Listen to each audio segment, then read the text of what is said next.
Hola, qué bendición poder compartir con ustedes nuevamente la palabra del Señor. En este día quiero leerles en el Evangelio de San Juan, capítulo 2, versos del 1 al 10. Este es un pasaje muy conocido porque se ha predicado mucho sobre él y se ha hablado mucho sobre este tema. Yo sé que hoy usted lo va a disfrutar al igual que mi persona. Cada vez que lo leo yo lo disfruto mucho. Dice así la palabra del Señor. San Juan capítulo 2 versos del 1 al 10. Al tercer día se celebró una boda en Caná de Galilea y la madre de Jesús se encontraba allí. También habían sido invitados a la boda Jesús y sus discípulos. Cuando el vino se acabó, la madre de Jesús le dijo: ya no tienen vino. Mujer, ¿eso qué tiene que ver conmigo?, respondió Jesús. Todavía no ha llegado mi hora. Su madre dijo a los sirvientes: hagan lo que les ordene. Había allí 6 tinajas de piedra, de las que usan los judíos en sus ceremonias de purificación. En cada una cabían unos 100 litros.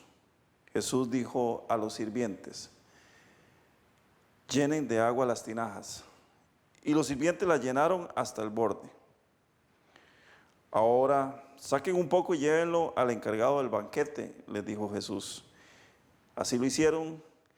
El encargado del banquete probó el agua convertida en vino sin saber de dónde había salido, aunque sí lo sabían los sirvientes que habían sacado el agua. Entonces llamó aparte al novio y le dijo: todos sirven primero el mejor vino, y cuando los invitados ya han bebido mucho, entonces sirven el más barato, pero tú has guardado el mejor vino hasta ahora.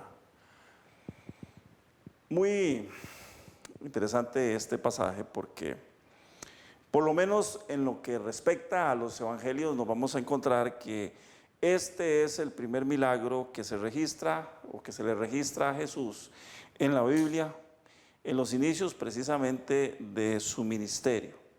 Al leer el capítulo 1 del Evangelio de San Juan, nos encontramos con que Jesús había reclutado ya a sus discípulos y el último que aparentemente recluta es a Natanael. Reclutado a Natanael, inicia su travesía. Dice San Juan que después de haber llamado a Natanael, partió Jesús hacia Caná de Galilea, porque había sido invitado a una boda. Y aquí donde uno muchas veces hace énfasis, porque pareciera ser que la gente dice: no, es que los cristianos, específicamente los evangélicos o los cristianos de otras denominaciones, son personas aburridas. Y no, nada de cierto tiene eso. La verdad es que nosotros los cristianos somos personas muy alegres. Y el mejor ejemplo que encontramos, lo encontramos en Jesús, cuando Jesús es invitado precisamente a una celebración de boda, uno de los acontecimientos más importantes dentro de la humanidad, porque precisamente se cumple con uno de los mandatos que el Señor dio. Cuando dice allá en el libro de Génesis: y por esto dejará el hombre a su mujer, dejará el hombre a su padre y a su madre, y se unirá a su mujer, y si ambos serán una sola carne. El matrimonio, la boda es el preludio para el matrimonio, el preludio para la vida en familia, el preludio para todo lo que tiene que ver con esa formación que nosotros hacemos de los grupos sociales. Después de que sucedió el reclutamiento de los discípulos, entonces por ahí aparece una invitación y le mandan una invitación a la casa de Jesús. Ahí le llega un mensajito de WhatsApp y Jesús lo lee y dice: mira, muchachos, hoy tenemos una celebración.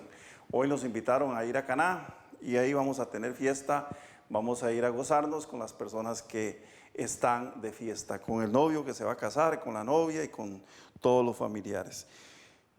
Insisto, el tema del milagro que se registra en el pasaje que leímos, porque podría ser que no sea el primero realizado por el maestro, porque el mismo evangelista Juan dice en el capítulo 21, verso 25, dice que hay muchas otras cosas que Jesús hizo de las cuales no se escribieron. O sea, de toda la vida de Jesús dice que no cabría en los libros haber escrito todo lo que él hizo. Sin embargo, pues suponemos que hay un orden cronológico y por lo menos la Biblia nos habla de este su primer milagro. Para los efectos que hoy nos interesa, el día de hoy tenemos a Jesús de gira, iba de gira con sus discípulos, ya lo hemos dicho anteriormente, había iniciado su ministerio, él había empezado ya a predicar el evangelio del reino y ellos iban de camino a un lugar donde habían sido invitados. Y por supuesto, como lo dijimos anteriormente, camino a realizar su primer milagro. Este es un tema que se resalta mucho cuando hablamos de la palabra de Dios.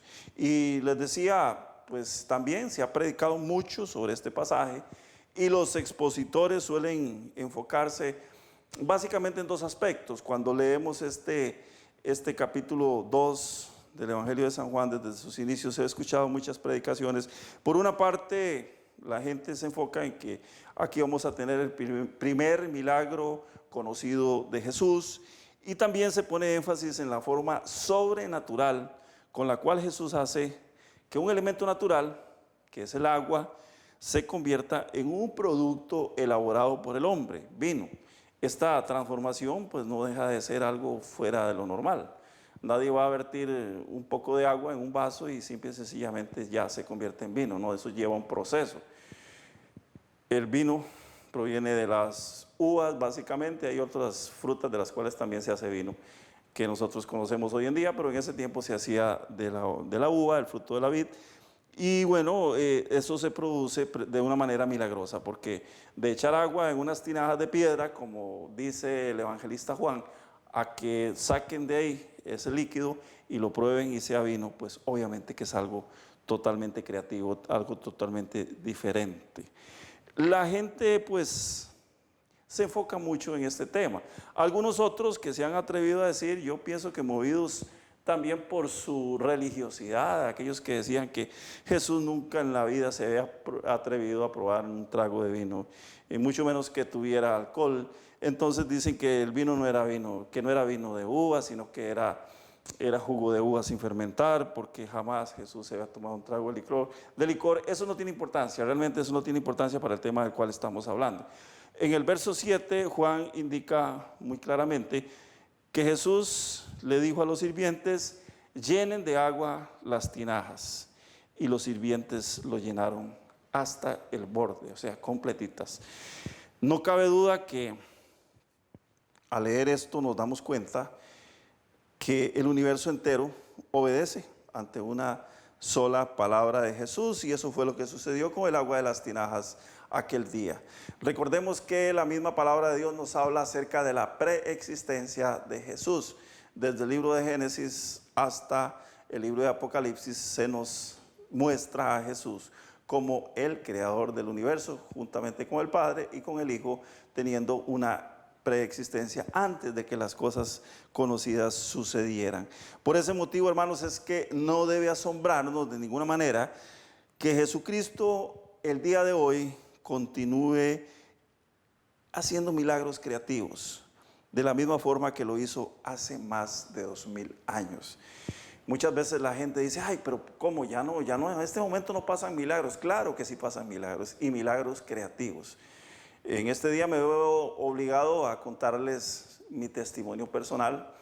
Hace aproximadamente 2 meses y medio fui diagnosticado con una enfermedad en uno de mis pulmones, donde a raíz de varios exámenes que se hicieron se logró determinar que tenía una cavidad dentro de mi pulmón izquierdo donde había explotado, literalmente había explotado un quiste, una especie de tumor, un tumor que había explotado y había dejado un hueco, una cavidad de aproximadamente 3 pulgadas de diámetro. Era algo bastante grande, algo bastante serio. Los mismos médicos dijeron, no, esto es serio, esto hay que tratarlo, esto hay que ponérselo atrás. No se sabía qué era.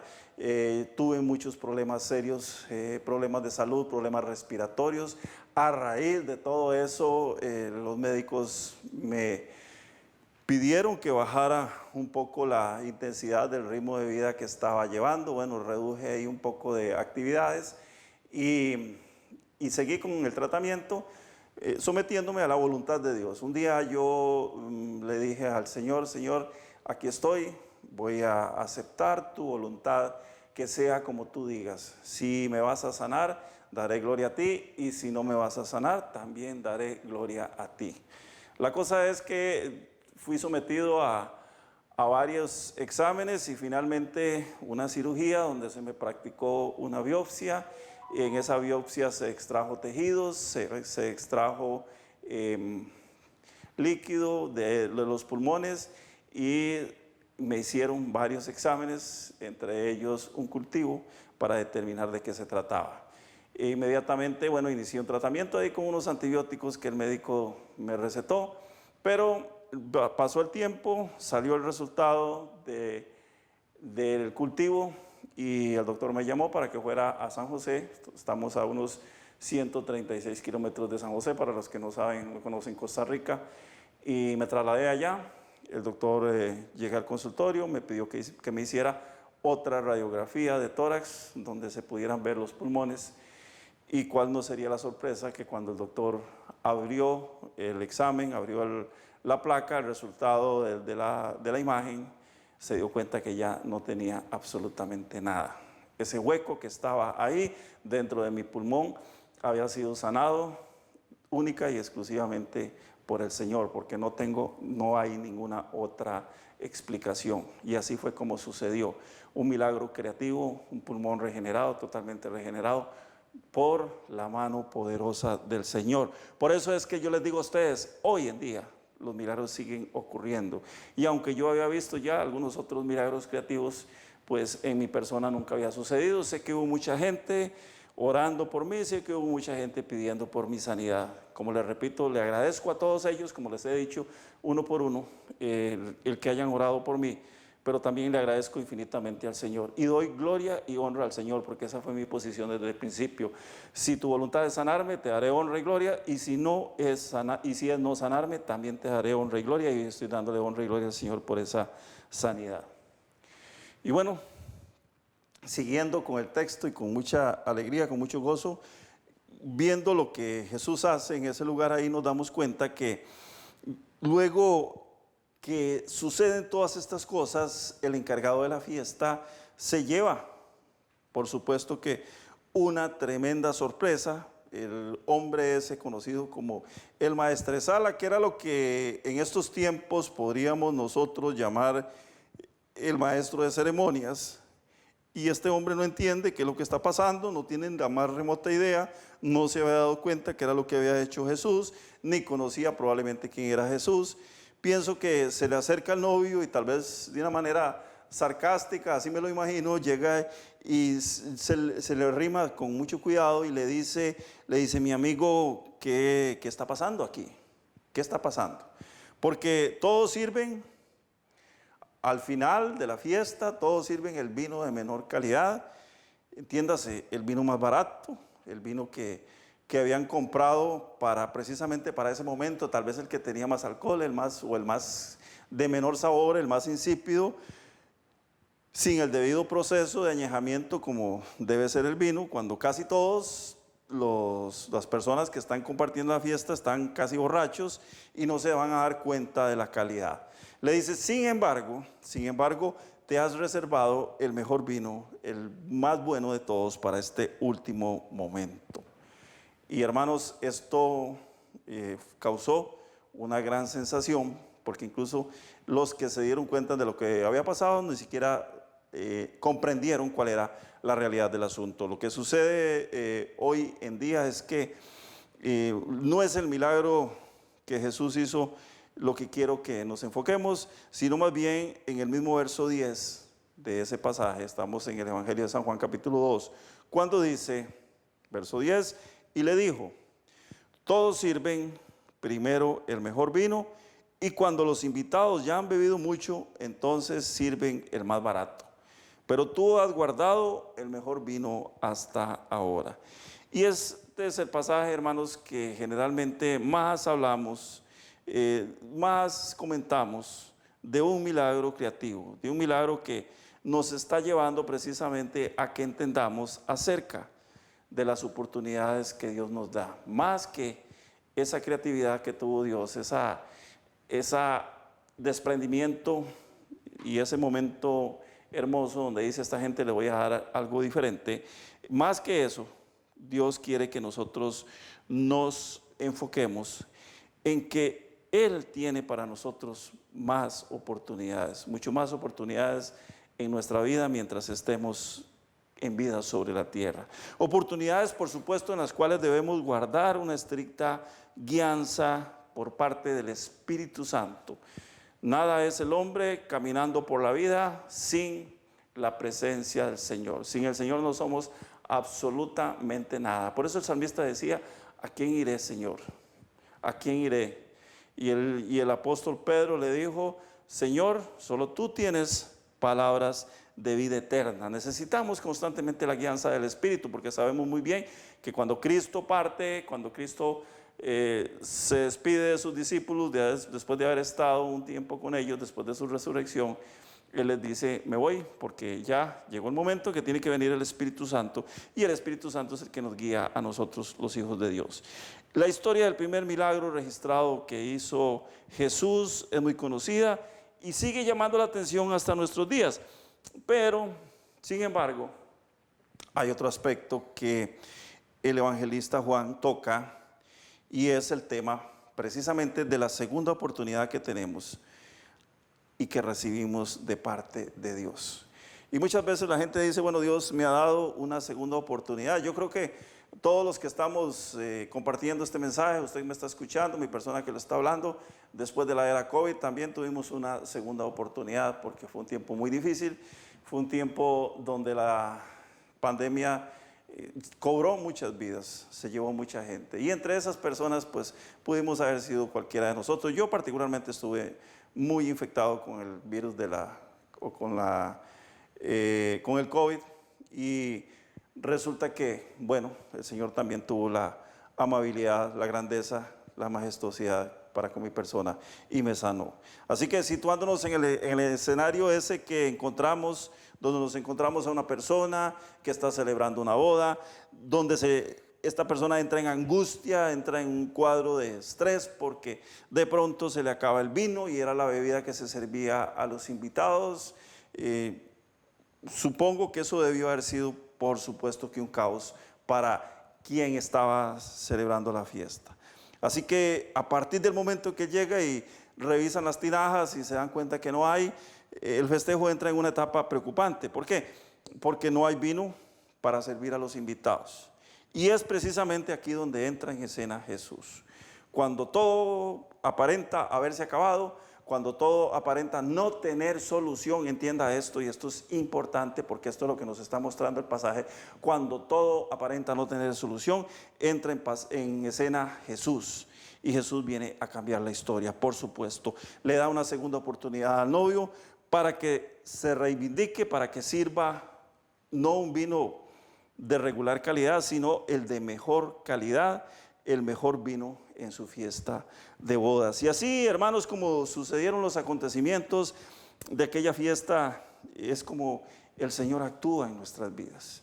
El Señor siempre nos da a nosotros segundas, terceras, cuartas, quintas y quién sabe cuántas oportunidades que hemos tenido en nuestra vida.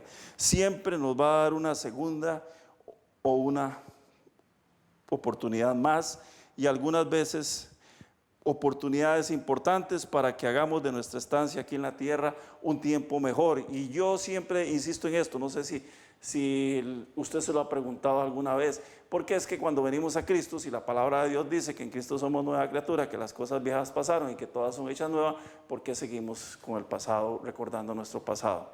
Y le voy a decir por qué.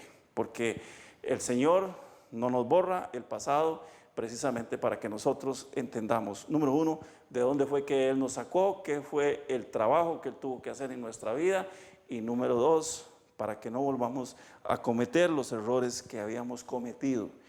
Y me preocupa mucho porque todavía cristianos, uno los oye por ahí diciendo, yo ya no tengo oportunidad, yo ya desperdicié mi vida, porque la primera vez cometí una gran equivocación, me equivoqué en el matrimonio, me equivoqué en el trabajo, me equivoqué en el empleo, me equivoqué a la hora de escoger una carrera, para ser un profesional o para desempeñar determinado oficio. Desperdicié esa oportunidad que el Señor me da y ahora lo único que merezco es el castigo. Pero eso no es cierto. Recordemos que la palabra de Dios dice que todos habíamos pecado y lo único que merecíamos era la muerte. Pero Cristo vino para darnos vida y vida en abundancia. Así que Dios no es un Dios castigador, Dios es un Dios de amor, Dios es un Dios que siempre está dispuesto a restaurarnos como sus hijos, como su creación, como sus preciosas criaturas, aquellas por las cuales Jesucristo vertió hasta la última gota de sangre. Recordemos que el Señor siempre va a estar esperando algo de nosotros y ese algo es que nosotros reconozcamos nuestros errores y estemos dispuestos a caminar hacia adelante, viendo únicamente la misericordia que Él ha tenido.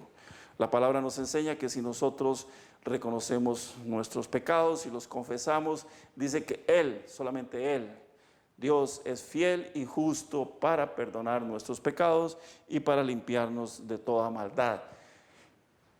La oportunidad que surgió precisamente en Caná de Galilea fue algo extraordinario, por supuesto, porque aquel día se había acabado el vino y con el vino ya agotado, la festividad, el festejo de la boda estaba condenada precisamente al fracaso. Pero lo que los organizadores y lo que la demás gente sabía era que ahí estaba Jesús para resolver el problema, para tomar control de la situación y para dar una segunda oportunidad. Tal vez en este momento usted que me escucha está pensando que ya todo terminó, que no hay solución a su vida, que no hay solución a su problema, pero déjeme decirle algo, Cristo está presente en este momento en tu vida, en tu situación, en tu problema, y Él está dispuesto a darte otra oportunidad más, una oportunidad más. El Señor está dispuesto a darte. Así es en nuestra vida, hermanos. Cuando pensamos que todo está perdido, que todo está condenado al fracaso, lo único que tenemos que hacer es entregarle el control a Jesús para que Él haga conforme a su santa voluntad. Esto es importantísimo. Dios tiene que hacer la voluntad en nuestra vida, pero no nuestra voluntad, sino su santa voluntad. Recordemos que cuando el Maestro Jesús va a Getsemaní, en Getsemaní Él se angustia y le dice: Padre, si es posible, reléveme de esta situación que estoy pasando, pero le dice: mas no se haga mi voluntad sino la tuya. Así que siempre tenemos que acordarnos de esto. Dios debe hacer su voluntad en nuestra vida para que las cosas sucedan de manera perfecta, de manera agradable, de manera única y exclusiva en nuestras vidas, como solo Dios lo sabe hacer. Así que, hermanos, entreguémosle la voluntad a Dios, entreguémosle el control a Dios. Recordemos que la voluntad de Dios es agradable y es perfecta, como lo dice el apóstol Pablo cuando le escribe a los Romanos, Romanos capítulo 12, verso 2, y les dice algo muy importante que pienso que es digno de mencionar en este día. Dice: no iban ya según los criterios del tiempo presente. Al contrario, cambien su manera de pensar para que así cambie su manera de vivir y lleguen a conocer la voluntad de Dios, es decir, lo que es bueno, lo que es grato, lo que es perfecto. Definitivamente, si queremos ver resultados, tenemos que hacer cambios en nuestra vida. Tenemos que hacer cambios importantes en nuestra vida. Y esos cambios nacen primero en nuestra mente. Es decir, cambiando la forma de pensar, cambiamos la forma de vivir. Porque debemos conocer la voluntad de Dios para nuestras vidas, para tener tiempos de calidad en la presencia del Señor. Repito, cambiando nuestra forma de pensar es la única forma a través de la cual podemos cambiar nuestra manera de vivir, para que Dios haga su voluntad en nuestras vidas. Y cuando Dios hace su voluntad en nuestras vidas, les garantizo, vamos a tener tiempo de calidad, vamos a tener tiempos hermosos en la presencia del Señor. He insistido varias veces, muchas veces, hasta el cansancio quizá, que nuestra postura delante de Dios, nuestra posición delante de Dios tiene que cambiar en forma radical con respecto a nuestras peticiones. Y es que la mayoría de las veces vamos delante del Señor diciéndole, oh Señor, yo quiero que tú me hagas esto, yo quiero que tú me hagas aquello, pero ni siquiera nos preguntamos, ni siquiera nos entramos en cuestionamientos internos para pensar si eso que yo estoy pidiendo es la voluntad de Dios para mi vida. La mayoría de las veces queremos que se haga nuestra voluntad, no la voluntad de Dios. Y el mejor ejemplo, como les repito, lo encontramos en Getsemaní, cuando Jesús estaba en angustia y clama al Padre, expresando su deseo, pero finalmente dice, no se haga mi voluntad, sino tu voluntad. Y la mayoría de las veces nosotros los cristianos no estamos dispuestos a ir a Getsemaní. No queremos ir a Getsemaní porque intuimos de alguna manera que no es lo que nosotros estamos pidiendo, lo que Dios quiere para nuestra vida. Por eso, hermanos, si no vamos a Getsemaní, si no le entregamos nuestra voluntad a Dios, no va a haber restauración de ninguna manera. No tendremos visitación de Jesús. Jesús no llegará a nuestro Caná de Galilea. Jesús no llegará a nuestro Caná y no estará dispuesto tampoco a otorgar segundas, terceras, cuartas o quién sabe cuántas otras oportunidades. Por eso, hermanos, debemos tener claro, muy claro, que Jesús vino a morir por nosotros. Esa es la razón por la cual Jesús vino a la tierra, vino a morir por nosotros para que tuviéramos vida en abundancia y para que disfrutáramos de sus misericordias que son nuevas cada mañana, como lo dice el profeta Jeremías en el libro de Lamentaciones, capítulo 3, verso 23. Jeremías nos dice que las misericordias del Señor son nuevas cada mañana. ¿Y por qué son nuevas cada mañana? Porque el Señor no nos da sobras, el Señor no nos da cosas viejas.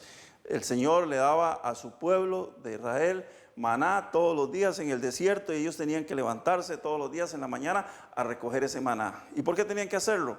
Porque si no, el maná se descomponía, el maná se ponía malo, echaba gusanos, se podría.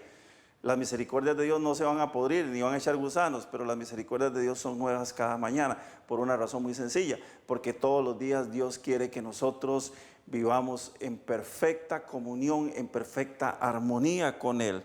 Cada día hay un vino nuevo y eso es lo que el Señor quiere darnos. Quiere llenar nuestras vasijas, como la llenó aquel día en Caná de Galilea, quiere llenarlas con vino nuevo, con vino fresco, con vino de mejor calidad, para que todos los que buscamos el rostro de Jesús y estemos dispuestos a esperar cuál sea la voluntad de nuestra vida, podamos disfrutar de ese vino nuevo. El Señor trae vino nuevo a nuestras vidas si nosotros nos disponemos. De la misma manera, repito, como sucedió en aquel momento cuando estaban dispuestos a celebrar la boda, la gente llegó muy contenta, pero conforme fue pasando el tiempo se dieron cuenta que el vino no era suficiente, se había agotado y no había más oportunidad de celebrar la boda porque la boda estaba en proceso. Nuestra vida es una boda en proceso. Algún día nos vamos a reunir con Jesucristo y vamos a ir a celebrar las bodas del Cordero. Recuerde esto, hay un vino nuevo esperándonos a nosotros los hijos de Dios todos los días. Esa segunda, esa tercera oportunidad que usted está esperando, lo único que tiene que hacer es buscarla en su presencia. En este día y con la gracia de Dios, con la misericordia de Dios en nuestras vidas, démosle gracias al Señor y digámosle: Padre, gracias porque tus misericordias son nuevas, gracias porque tu vino es nuevo, porque tú nos das lo mejor cada día. En este día, Señor, yo quiero darte la honra, la gloria y la alabanza a ti. Iglesia, dispuesto siempre a esperar la venida del Señor. Le recuerdo esto: Cristo viene pronto por su iglesia. Que la paz de Dios, que sobrepasa todo entendimiento, le guarde irreprensible para la venida de Cristo. Bendiciones para todos.